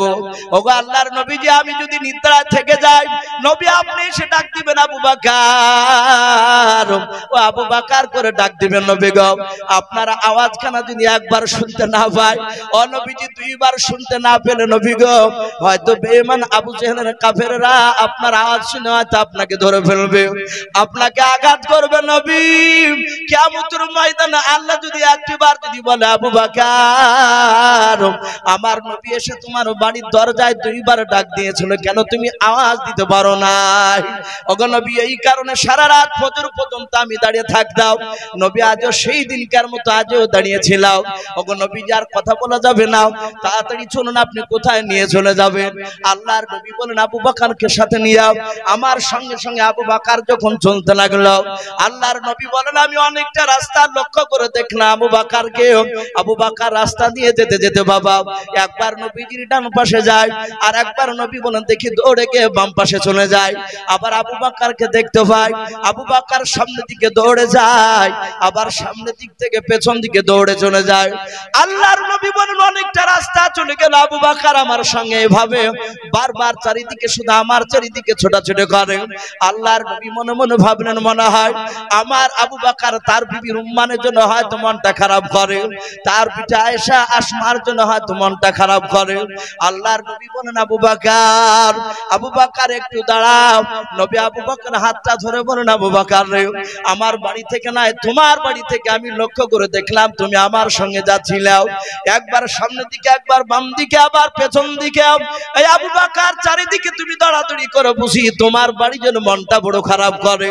আবু বকর কাঁদেন আর বলেন, নবীজি আপনাকে এত ভালোবাসে নবী গো। ওগো আল্লাহর নবী শুনে না, আপনার সাথে থাকলে আমি পৃথিবীর সব কিছু ভুলে যাই, বলুন সুবহানাল্লাহ। বলে নবী তুমি কেন চারিদিকে আবু বকর তুমি দৌড়াছিলে বলো? আবু বকর বলে, হুজুর আমি ডান দিকে কেন যাচ্ছিলাম, বাম দিকে কেন যাচ্ছিলাম আপনি জানেন না? বলে নাও। ওরে আবু বকর, গায়েবের খবর অদৃশ্য খবর আল্লাহ ছাড়া কেউ জানে না, এই জন্য আমি জানি না তোমার অন্তরের কথাও। কেন তুমি চারিদিকে দৌড়াদৌড়ি করেছিলে তুমি বলো? আল্লাহর নবীকে ডাক দিয়ে আবু বকর বলে, হুজুর আজকে রাত্রিবেলায় আমি ডান দিকে চলে যাচ্ছি আপনার সাথে, কেন শুনে নেন? আজকে যে রাত্রিবেলায় মক্কা ছেড়ে মদিনায় আমরা পালিয়ে যাচ্ছি। ওগো আল্লাহর নবী, এই কথাটা কোন রকমে যদি আবু জেহেলের লোকেরা গতকালকে যদি টের পেয়ে যায়, জানতে পেরে যায়, হয়তো আবু জেহেলের লোকেরা এই রাস্তার দিকে হয়তো চারিদিকে বেঈমানেরা তীর ধনুক নিয়ে দাঁড়িয়ে থাকবে। নবী গো, ডান দিকের বাহু থেকে হয়তো বেঈমানেরা, ডান দিকের কাফেররাও আপনার বাহুখানা থেকে ডান দিকে লক্ষ্য করে হয়তো তারা তীরখানা ছড়বে।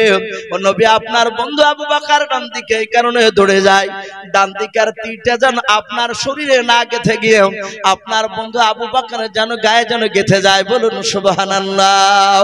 আল্লাহর নবী বলেন, ওরে আবু বকর, এই কারণে চারিদিকে তুমি দৌড়ায়? বলে হ্যাঁ নবীজি, চারিদিকের তীরগুলো যেন আবু বকরের গায়ে লাগে। নবী জান থাকাকালীন পর্যন্ত আপনার যেন শরীরে যেন না গেঁথে যায়। আল্লাহর নবী আর থাকতে পারলেন না, আবু বকর কি বুকের সাথে বাপজি জড়ে ধরে গালে মুখে চুমা দিয়াও।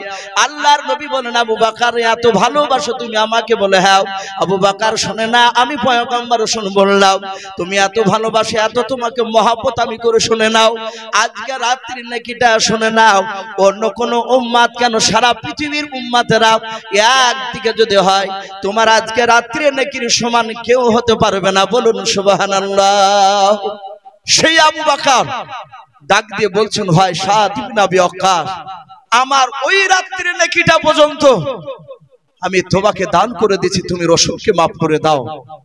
সাদ ইবনে আবি ওয়াক্কাস বলেন, ভাই আবু বকর, আমি তবু তোমাকে, আমি রাসূলকে maaf করব না, আমি ওই রাত্রি নাকি নিব না, তুমি আমাকে রাসূলকে মারতে দাও। নবী বললেন, আবু বকর ওকে ছেড়ে দাও, যদি তোমরা ওকে জোর করে যদি ক্ষমা চেয়ে নাও, হয়তো আল্লাহ কিয়ামতের ময়দানে এটা আমাকে প্রশ্ন করতে পারে, তুমি তোমার সাহাবাকে দিয়ে জোর করে তুমি ক্ষমা করে নিয়েছো, তোমাকে মারবো বলছিল, মারতে দাওনি, সেদিন আমি কিয়ামতের ময়দানে জান্নাত যেতে গিয়ে আটকা পড়ে যাব। কিয়ামতের ময়দানে তো সূক্ষ্ম বিচার হবে সেদিন। হে আমার আবু বকর, ওর প্রতিশোধ নিতে দাও। বাপজি আমার সোনা লালেরা, আবু বকর সিদ্দিক রাদিয়াল্লাহু তাআলা আনহু সকলে দাঁড়িয়ে গেলেন। আমার রহমতের নবী দাঁড়িয়ে ডাক দিয়ে বললেন, ওরে সাদ ইবনে আবি ওয়াক্কাস, তুমি যে আমাকে মারবো বলছো, আচ্ছা তুমি কি দিয়ে মারবা? বলে হুজুর, যে চাবুকটা দিয়ে আপনি আমাকে মেরেছিলেন, একদিন উটের পিঠে চেপেছিলেন, আর আমি উটের লাগাম ধরে ধরে যাচ্ছিলাম, আপনার ডান হাতে চাবুক ছিল, চাবুক দিয়ে উটের পায়ে মারতে গিয়ে উটের পায়ে না লেগে আমার এই কাঁধে লেগেছিল। হে নবী, আমিও আপনার কাঁধে মারতে চাই, ওই চাবুকখানা আমার বাড়িতে রাখা আছে, আমি যত্ন করে রেখেছি। বাপজি আমার রাসূল বললেন, যাও সাদ ইবনে আবি ওয়াক্কাস, তুমি যাও দৌড়ে চাবুকখানা নিয়ে এসো। বাপজি আপনারা সকলেই জানেন, মসজিদের উন্নতি কল্পে বাপজি আজকে এই জালসার মাহফিল আয়োজন করা হয়েছে। তাই মসজিদের উন্নতি কল্প আপনারা অনেকেই বসেছেন, আলহামদুলিল্লাহ। ডান দিকে বাম দিকে সামনে অনেক বাপজি ভাই বসে আছে। মুফতি সাহেব একটু ইশারা করলেন, ভাই আপনি একটু কালেকশনের দিকে একটু বলুন। তাই বেশি নাই বাপজি, মিনিট 15 মতো, বেশি কষ্ট দিব না, কারণ আমার পরে আর একজন ভালো বক্তা রয়েছে, উনি আসবেন, ওনাকেও বাপজি একটু সময়ের দরকার রয়েছে। আর রাত্রি বেশিরভাগ 11টা বাজতে চললে মানুষ আর থাকতে চাইছে, এই জন্য বাপজি আরব শেখ 300 টাকা দিয়েছেন, আল্লাহ তার দানকে কবুল করুন, বলুন আল্লাহুম্মা আমিন। তাই বাপজি আপনারা এখানে বসে আছেন মসজিদকে তৈরি করার জন্য, আলহামদুলিল্লাহ ঘর তো সুন্দর হয়েছে, আরো কাজ রয়েছে। তাই প্রতিটা বাপজি ভাই এখানে যারা আছেন, মিনিট 15 মতো একটু বাপজি আপনাদের কাছে দেখতে চাই, 2000, 1000, 5000 বাপজি যে যা পারবে একটু হাত উঁচু করে আল্লাহর ঘরকে তৈরি করার জন্য বাপজি একটু নামটা লেখা ইনশাআল্লাহ। মাশাআল্লাহ, নাম বলে না, বেনামিতে একজন 500 টাকার দাতা, বলুন মারহাবা। আল্লাহ তার 500 টাকা দানকে আল্লাহ কবুল করুন, বলুন আল্লাহুম্মা। আর একজন 600 টাকা দিয়েছেন, আল্লাহ তার দানকে কবুল করুন। খলিল শেখ কত? মাশাআল্লাহ, দেখেন খলিল সাহেব বাগচাপাড়া থেকে, উনি 1000 টাকার দাতা, বলুন মারহাবা। আল্লাহ তার 1000 টাকা দানকে আল্লাহ কবুল করুন। ওগো মাওলা, তুমি তো আলিমু মিদাতি সুদূর, ওগো আল্লাহ যারা যেই নিয়তে দান করছে তার নিয়তকে পরিপূর্ণ করে দাও, বলুন আল্লাহুম্মা আমিন। আল্লাহ যারা দান করছে, যারা করতে পারে নাই, তাদের সকলে হায়াতে তয়বা সিহাতে কুল্লিয়া দান করুন, বলুন আল্লাহুম্মা আমিন।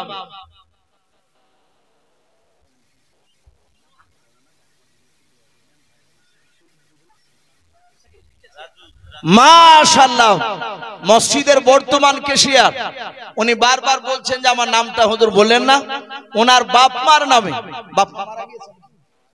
বাপ মা ভাই মারা গিয়েছে, ওনাদের নামে বাপজি এক নয় 5,000 টাকার দাতা। বলুন মারহাবা, বলেন আরে তাকবীর।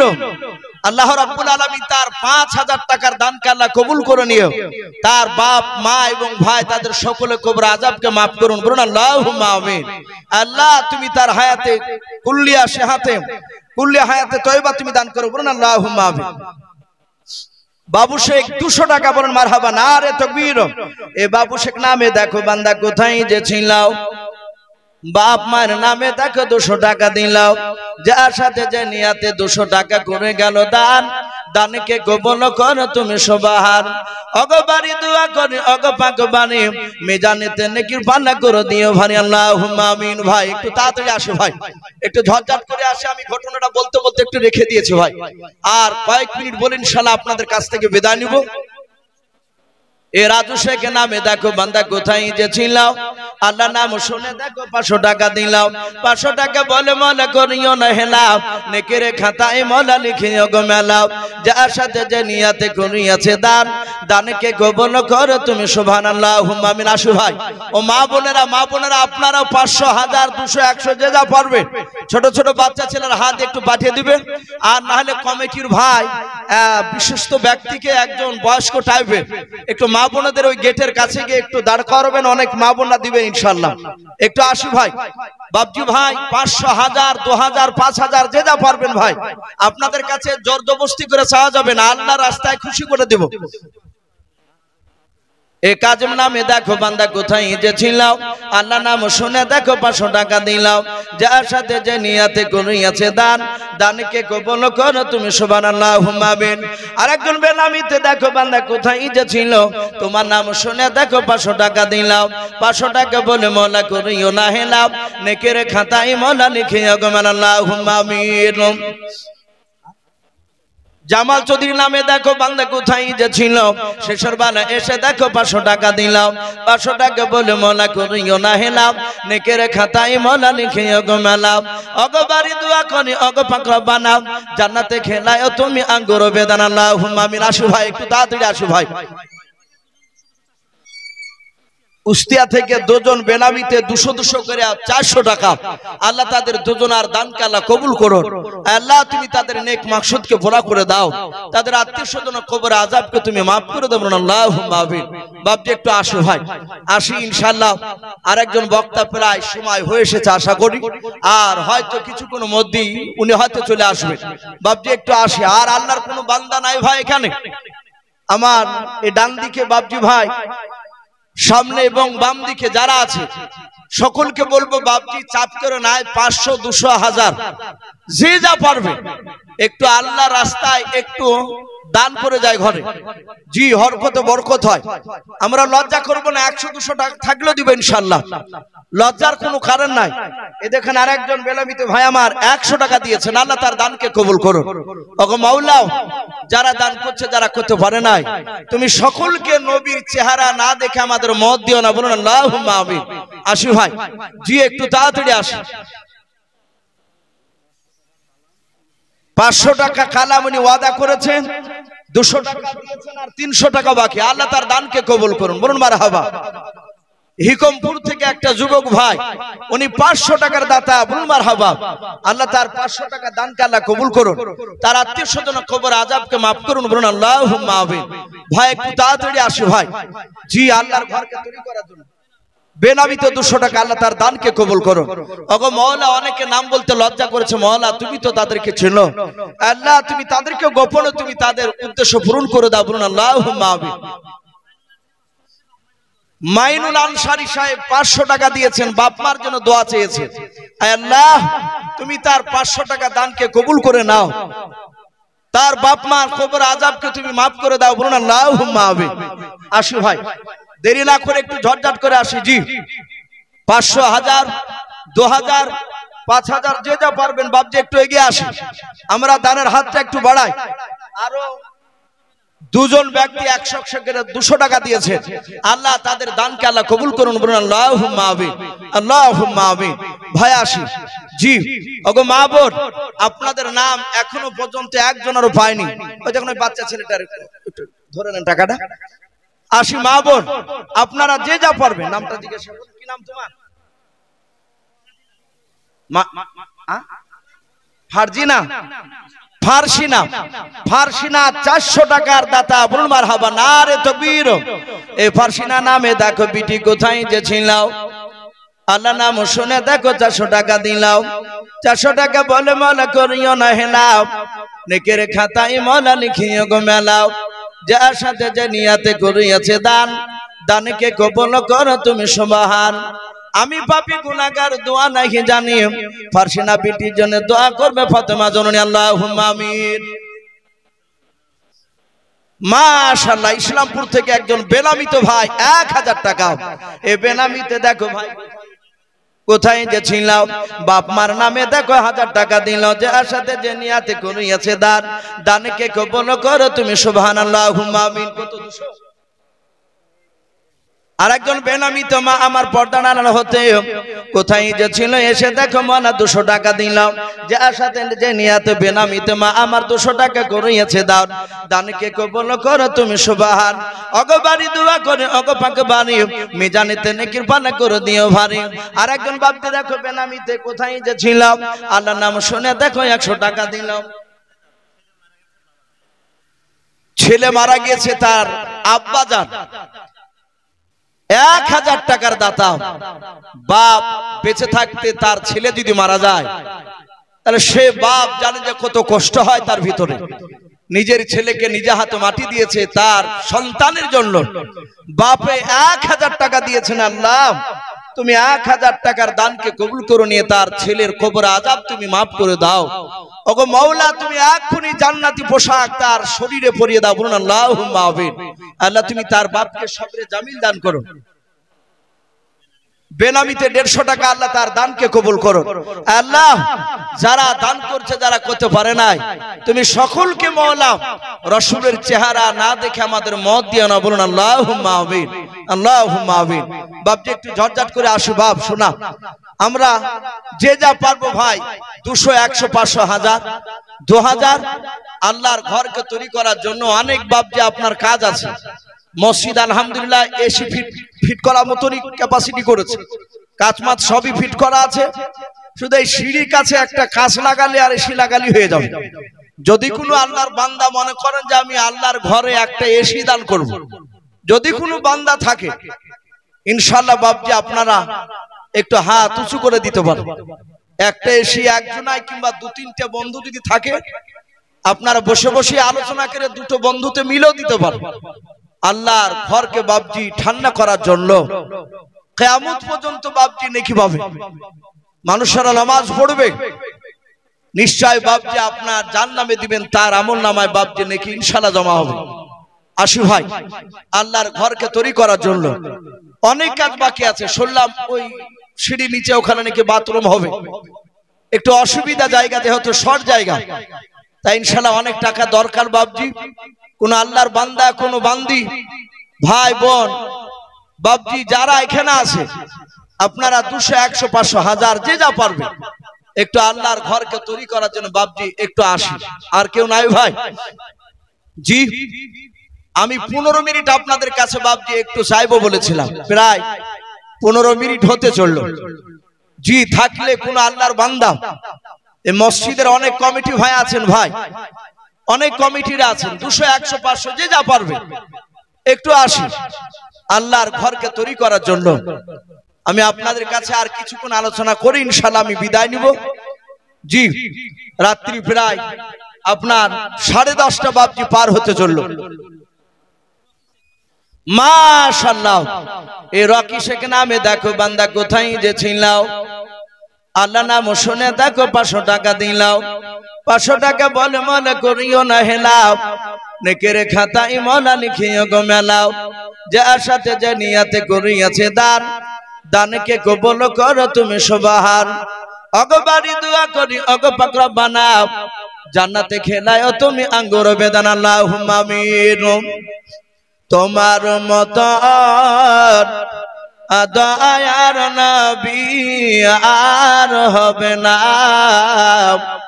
তোমার মতন দয়ার রাসূল আর পাব না। আর দেখা দিয়া ও গো রাসূল চলে যেও না, তোমার মতন দয়ার রাসূল আর হবে না, তোমার মতন দয়ার নবী আর হবে না।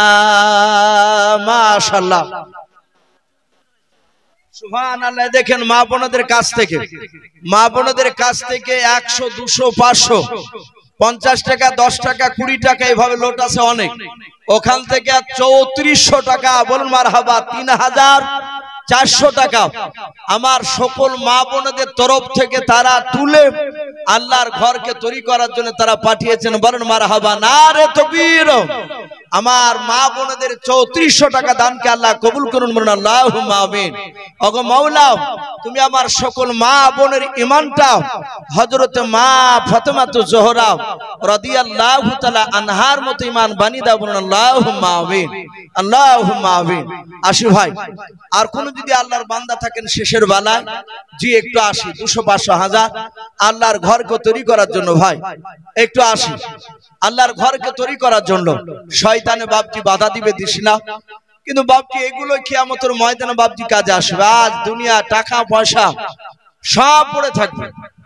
আপনারা আশা করি বাপজি প্রায় মানুষই জানে মওত এখন বাপজি আর সময় লিছে না, হঠাৎ করে মারা যাচ্ছে মানুষ, একটা কিয়ামতের আলামত। মানুষ নামাজ পড়ে আস্তে আস্তে বলছে চায়ের দোকানে চা খাচ্ছিল, মানুষটা মারা গেছে। কে বলছে মাঠে ভুল লড়াতে গিয়ে মারা গেছে। এগুলো কিয়ামতের আলামত বাপ। কার কখন মওত বাপজি চলে আসবে আমরা কেউ জানি না। হয়তো আমাদের মধ্যে থেকে কোনো বান্দির হয়তো বাপজি কাপড়ের দোকানে চলে এসেছে, আমরা হয়তো জানি না। তাই বাপজি আমরা সাবধান হই এবং আল্লাহর রাস্তায় কিছু দান করার চেষ্টা করি ভাই। জি আসি, দান করলে বাপজি ফুরাই না, বরকত হয়, এটা নবীর কথা। দান দিয়ে একবার পরীক্ষা করে দেখুন, ইনশাআল্লাহ ইনশাআল্লাহ দিবে আল্লাহ, বরকত দিবে, এটা রাসূলের কথা। কেশিয়ারের ভাইরা উনি 700 টাকা, বলুন মারহাবা। আল্লাহ তার 700 টাকা দানকে কবুল করে নিয়ে তার আত্মীয় স্বজনের কবর আযাবকে মাফ করুন, বলুন আল্লাহুম্মা আমিন। আয় আল্লাহ, যারা দান করছে যারা করতে পারে না, তুমি সকলকে হায়াতে তয়্যবা এবং সিহাতে কুল্লিয়া দান করুন, বলুন আল্লাহুম্মা আমিন। মানুষের শরীর সুস্থ থাকা এটা একটা বড় আল্লাহর নিয়ামত। সুস্থ থাকা, আপনি 3 বেলায় একবার খেতে পান অসুবিধা না, কিন্তু সুস্থ থাকা একটা আল্লাহর বড় নিয়ামত। আল্লাহর নবী বলেছেন তুমি দোয়া চাও, হে আল্লাহ তুমি আমাকে যতদিন বেঁচে রাখবা ঈমানি হালাত এবং সুস্থতা রাখো। এই দোয়াটা বেশি বেশি কেন করা দরকার।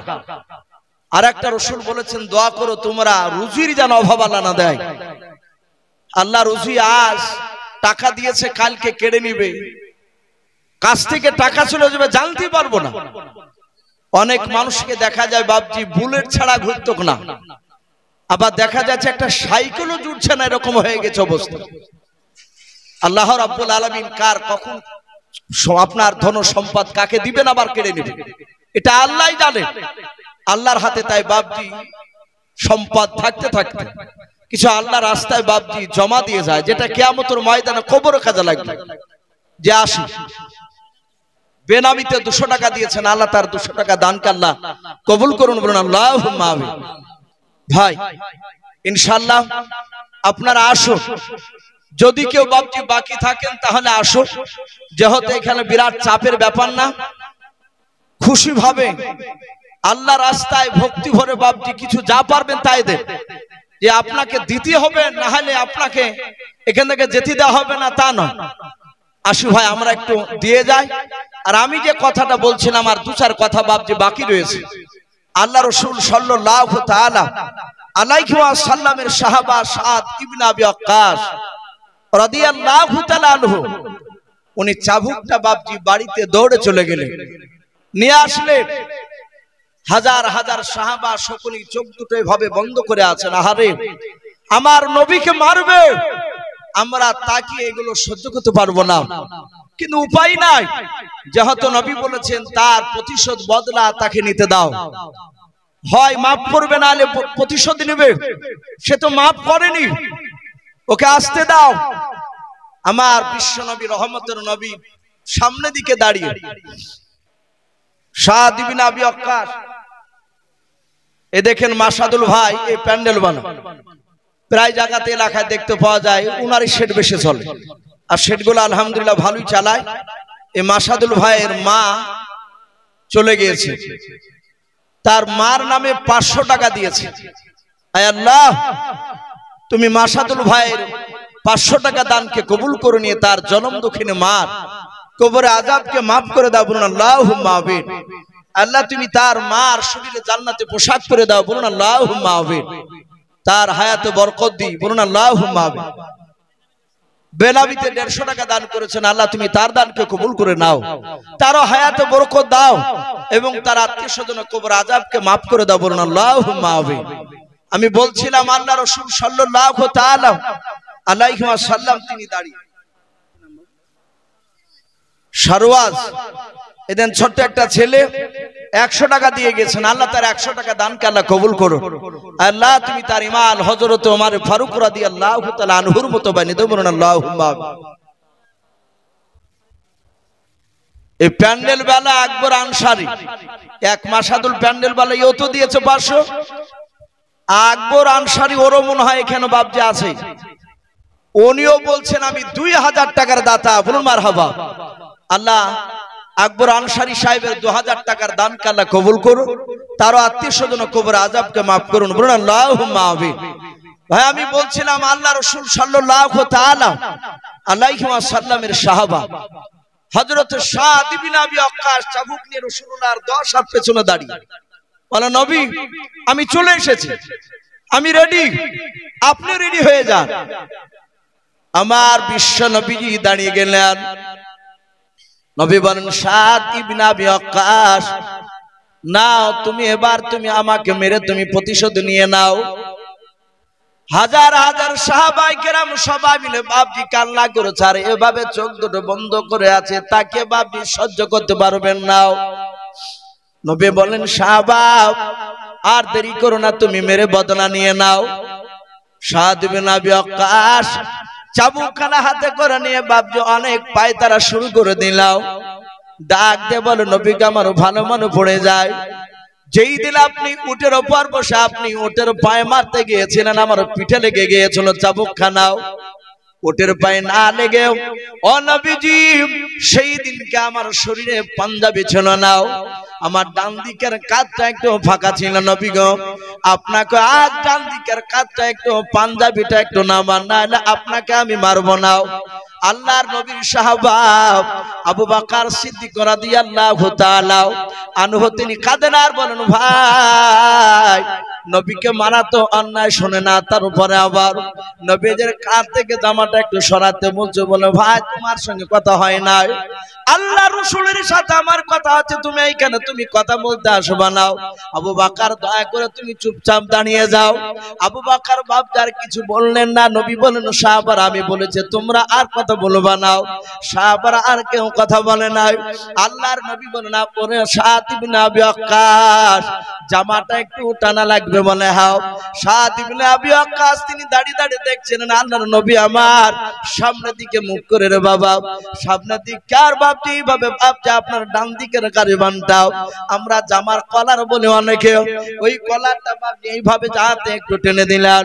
সাদ ইবনে আবি ওয়াক্কাস লক্ষ্য করে দেখলেন বাবা যখন বাপকে টেনে জামাটা একটু সরালেন আর দেখলেন নবীজির ডান দিকের কাঁধে একটা গোস্তের বাপ যে টোকরা ছিল, হাড় পাহাড়ের টিপির সমান বাপ যে আপনার মোটা, কবিতর ডিমের সমান বাপ যে একটু উঁচু গোস্তের টুকরা ছিল, ওটাকে আল্লাহর নবী বলেছেন ওটা আমার মাহারে নবাত। বলুন সুবহানাল্লাহ। আল্লাহর নবীজির সাহাবা বললেন নবী গো আর জামাটা টানা লাগবে না, জাহাত বাপজি মাহারে নবাত একটু আলাদা হয়ে গিয়েছে, দেখতে পাওয়া গিয়েছে। সাদ ইবনে আবি ওয়াক্কাস নবীর কাছে যাওয়ার পর নবীজিকে বাপজি না মেরে মাথার উপর দিয়ে চাবুকখানা ফেলে দিয়ে রে বাবা আল্লাহর নবীর মাহারে নবাতে চুমা দিয়ে দিলেন। বলুন সুবহানাল্লাহ। সাদ ইবনে আবি ওয়াক্কাস চুমা দিয়ে চাবুকখানা ফেলে দিয়ে বাপজি নবীর পা দোখানা ধরে বাপজিকে দেখে দে বলেন ও আল্লাহর নবীজি চরম বেয়াদবি করে ফেলেছে নবী গো, ও নবী আপনাকে কি আমি মারতে পারি নবী? ও গো আল্লাহর নবী যে আপনি দয়া করে আপনি আমাকে ক্ষমা করে দেন। সব সাহাবারা অবাক। নবী বলেন এই সাদ ইবনে আবি ওয়াক্কাস তাহলে তুমি মারবো বললে কেন? বলে হুজুর আপনি দুনিয়ার বুকে 10 জন ব্যক্তির জান্নাতের খোঁজখবরি শুনিয়েছেন, বলেছেন আবু বকর উনি জান্নাতি, ওমর জান্নাতি, হাসান হুসাইন রাদিয়াল্লাহু তাআলা আনহুম আজমাইন এরা জান্নাতি। এভাবে নারী পুরুষ আপনি 10 জনকে খোঁজখবরি শুনিয়েছেন। এই 10 জনের সিরিয়ালে সাদ ইবনে আবি ওয়াক্কাসের নামটা নেই। ওগো নবী আপনি মেরেছিলেন আমি একটু খুশি হয়েছিলাম, কিন্তু নবী আজকে আমি আপনার কাছে একটু অভিনয় করেছি। আমি আপনার ওই মাহারে নবুয়তের ব্যাপারে আপনার মুখ থেকে শুনেছিলাম আপনি বলেছেন আদম নবীকে দেয় নাই, মুসা নবীকে দেয় নাই, ঈসা নবীকে দেয় নাই, ইদ্রিস নবীকে দেয় নাই, জারজিস নবীকে দেয় নাই, হুদ নবী আলাইহিস সালাম। এইভাবে এক এক করে হে রাসূল আপনি বাদ দিয়ে কোন নবী রাসূলকে এই মাহারে নবুয়তটা দেয় নাই, শুধু আপনাকে দিয়েছে। নবী নিশ্চয় এটা অত্যন্ত দামি। তা আমি সেই দিন থেকে আমি কৌশল অবলম্বন করছিলাম কবে সুযোগ পাবো আপনার ওই মাহারে নবুয়তটা একটু চুমা দেওয়া। নবী আমার এটা আশা চুমা দিলে মনে হয় আমাকে জাহান্নামের আগুন আর স্পর্শ করবে না। নবী আপনি আমার জন্য একটু দোয়া করুন যেন জাহান্নামের আগুন আমাকে যেন স্পর্শ না করে, কারণ নবী আপনার মুখে শুনেছি জাহান্নামের আগুন এত ভয়ঙ্কর, আল্লাহ যদি জাহান্নামে দেয় সে জাহান্নামের আগুন আমি সহ্য করতে পারবো না। বাপজি সে রাসূল সাল্লাল্লাহু তাআলা বেনামিতে একজন 500 টাকা দিয়েছেন, আল্লাহ তার দানকে কবুল করুন, বলুন আল্লাহুম্মা আমিন।